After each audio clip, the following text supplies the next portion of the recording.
औज़ुबिल्लाहि मिनश्शैतानिर्रजीम बिस्मिल्लाहिर्रहमानिर्रहीम।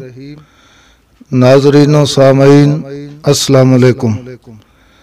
शाही स्टूडियो में आपको खुश आमदीद कहते हैं। आज हम गुफ्तगू करेंगे हकीकत तख्लीक़ मोहम्मद सल्लल्लाहु अलैहि वसल्लम पर। हुजूर नबी करीम सल्लल्लाहु अलैहि वसल्लम की ज़ात वो अल्लाह ताला की अजीम तरीन नेमत है जिसे अता फरमा के अल्लाह ताला ने खुद एहसान फरमाया है। जब ये रबीउल अव्वल का महीना आता है, अर्श फर्श पे खुशियां मनाई जाती हैं, लेकिन आप सल्लल्लाहु अलैहि वसल्लम की तख्लीक की हकीकत का इल्म चंद लोगों को है। तो हम चाहते हैं कि उस हकीकी इल्म से आपको रोशनास करवाया जाए। हमारे मुर्शिद पाक फरमाते हैं कि एक दिन अल्लाह ताला को ख्याल आया कि मैं देखूं तो सही मैं कैसा हूं, मेरी सूरत कैसी है।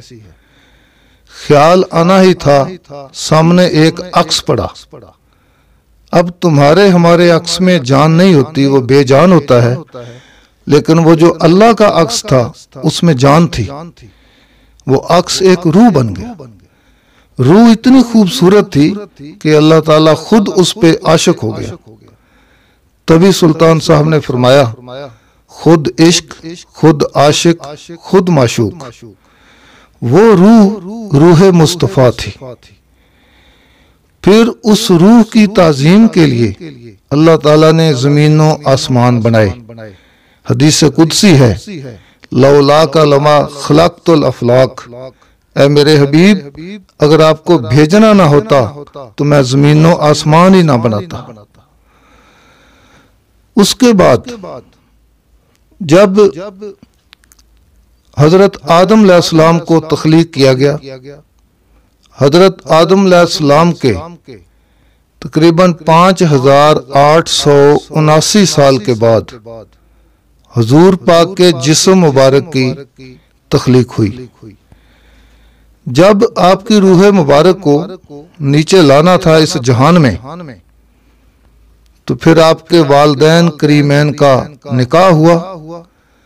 एक बात काबिल गौर है कि हुजूर पाक की तख्लीक इंसानी अमल के नतीजे में नहीं हुई। वो तो एक फॉर्मेलिटी थी जो पूरी की गई। आपके वालिदैन का निकाह हुआ। उसके बाद जन्नत के अंदर एक दरख्त है जिसका नाम है शजरतुल नूर। उस दरख्त का बीज हुजूर पाक की वालदा मोहतरमा को खिलाया गया। उस बीज ने आपके शिकम मुबारक के अंदर जाकर इंसानी खासियत इख्तियार कर ली। उस शजरतुल नूर के बीज से आपका जिस्म मुबारक तख्लीक हुआ। फिर उसके अंदर वो रूह जो अल्लाह का अक्स थी वो डाली गई। वो शजरतुल नूर और वो नूर, इस तरह आपकी तख्लीक हुई। फिर जब आपकी उम्र मुबारक 9 साल हुई, आपके सीने मुबारक को चाक किया गया। उसके अंदर एक मखलूक डाली गई जिसको जुस्सा तौफीक इलाही कहा जाता है। जुस्सा तौफीक इलाही ने सीने के अंदर जाकर अल्लाह अल्लाह करना शुरू कर दिया। गोया कि ये इसमें ज़ात अल्लाह हुजूर पाक को 9 साल की उम्र में अता हो गया था और किसी नबी को इसमें ज़ात अता नहीं हुआ। सारे नबी अल्लाह के दीदार को तरसते रहे, क्योंकि दीदार इस जाती जिक्र से होता है। जब इसमें जात अल्लाह का जिक्र होता है, जाती नूर पैदा होता है, उस जाती नूर से उस जात का दीदार होता है। तो उसके बाद अल्लाह ताला ने आपको अपने पास बुलाया शबे मेराज। ये नूर जब उस नूर के सामने गया तो नूरन आला नूर हो गया। यही वजह है कि मिराज पर जाने से पहले हुजूर पाक के जिस्म मुबारक का साया था। जब मिराज से वापस आए तो आपके जिस्म का साया खत्म हो गया था। और एक बात काबिल गौर कि हुजूर पाक का जो जिस्म मुबारक था उसका नाम था मोहम्मद सल्लल्लाहु अलैहि वसल्लम। आपकी रूह मुबारक का नाम था अहमद सल्लल्लाहु अलैहि वसल्लम। और आपका ये सीने के सेंटर में जो मखलूक होती है अख्फा, इसके जरिए इंसान बोलता है। तो हुजूर पाक के इस लतीफ़ा अख्फा का नाम था हामिद सल्लल्लाहु अलैहि वसल्लम। और आपका लतीफ़ा अन्ना जो दिमाग में होता है, जिसके जरिए इंसान अल्लाह का दीदार करता है, हुजूर पाक के इस लतीफ़ा अन्ना का नाम था महमूद। तो हुजूर पाक रोज़े अज़ल से मकाम महमूद पर फायज थे। तो आज मुसलमान मकाम महमूद पर उनके पहुंचने के लिए दुआ करते हैं, जबकि वो ज़ात तो रोज़े अज़ल से ही मकाम महमूद पर फायज थी। तो हज़रात गिरामी, अल्लाह नूर है और वो नबी जिससे हमें निस्बत है वो भी नूर है। उस खुदा और उस मुस्तफ़ा से रिश्ता जोड़ने के लिए हमें भी नूरी बनना पड़ेगा। ये नूरी कैसे बनेंगे? तो जब हमारे अंदर नूर आएगा। अंदर नूर कैसे आता है? जिक्र कल्ब से। जिक्र कल्ब किसी वली कामिल की निगाह कीमिया से अता होता है।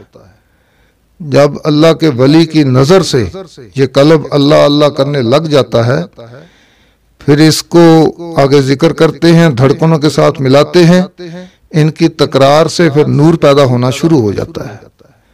वो नूर जब अंदर आता जाएगा, अंदर की सफाई होती जाएगी, अंदर चमकना शुरू हो जाएगा, तो हमारा राबता, हमारा रिश्ता उस नूर वाले खुदा से भी जुड़ता जाएगा और नूर वाले मुस्तफ़ा से भी जुड़ता जाएगा। इसका तरीका आपको बताते हैं, ये प्रैक्टिकल है, प्रैक्टिस करके देख लें। कामयाबी हो गई तो दुआ दे देना। एक तरीका तो ये है कि हर वक्त चलते फिरते उठते बैठते दिल की धड़कनों को महसूस करें। एक धड़कन के साथ अल्लाह, दूसरी के साथ हु मिलाएं, अल्लाहू अल्लाहू। अगर धड़कनें महसूस ना होती हूं, कोई वजन उठाएं, एक्सरसाइज करें जिससे धड़कनें उभरें, फिर इनके साथ अल्लाहू अल्लाहू मिलाएं। दूसरा तरीका, रात को सोते वक्त इस शहादत की उंगली को कलम ख्याल करें, दिल पे अल्लाह लिखें। अल्लाह लिखते लिखते और दिल की धड़कनों के साथ अल्लाहू अल्लाहू मिलाते मिलाते सो जाएं, इसी में नींद आ जाए। एक और तरीका है, जीरो का सफेद बल्ब लें, उस पर पीले रंग में अल्लाह लिखवाएं। अल्लाह का हे खुला रखना है। रात को सोते वक्त बल्ब को ऑन करें, अल्लाह के नाम को देखते रहें। कुछ दिन आप देखेंगे वो अल्लाह का नाम तुम्हारी आंखों में तैरना शुरू हो जाएगा। जब आंखों में तैरने लग जाए, फिर देखना बंद कर दें, आंखें बंद करें और तसव्वुर से उसे दिल पे उतारें। एक दिन आएगा जो बल्ब पर अल्लाह का नाम लिखा हुआ देखते थे, तुम्हें दिल पे लिखा हुआ नजर आएगा। उस वक्त कुरान कहता है, उलाइका कातबा फी कुलूबिहिमुल ईमान। कुछ लोग ऐसे हैं जिनके दिलों पे हमने ईमान नक्श कर दिया है। हमारे मुर्शिद पाक फरमाते हैं, इधर पुलिस की मोहर लगे पुलिस वाला, इधर अल्लाह लिखा गया अल्लाह वाला। अब ये हमारे मुर्शिद पाक का फैज है, ये फैज आम है सबके लिए। इसमें कोई बैत नहीं है, कोई नजराना चंदा नहीं है, कोई शर्त, कोई पाबंदी नहीं है। आप जो हैं, जैसे हैं, जहां हैं, अगर आप चाहते हैं कि आपका दिल अल्लाह अल्लाह करने लग जाए, आपके अंदर नूर आना शुरू हो जाए और आपका राबता, आपका रिश्ता अल्लाह से भी जुड़ जाए, अल्लाह के हबीब से भी जुड़ जाए, तो अल्लाह के नाम का अपने दिल पे तसव्वुर करें, उसी तसव्वुर में आंखें बंद करें और आवाज के साथ आवाज मिलाकर अल्लाहू पढ़ो जी, अल्लाहू अल्लाहू अल्लाहू अल्लाहू अल्लाहू अल्लाहू अल्लाहू अल्लाहू अल्लाहू अल्लाहू अल्लाहू अल्लाहू ला इलाहा इल्लल्लाह मुहम्मद रसूलुल्लाह।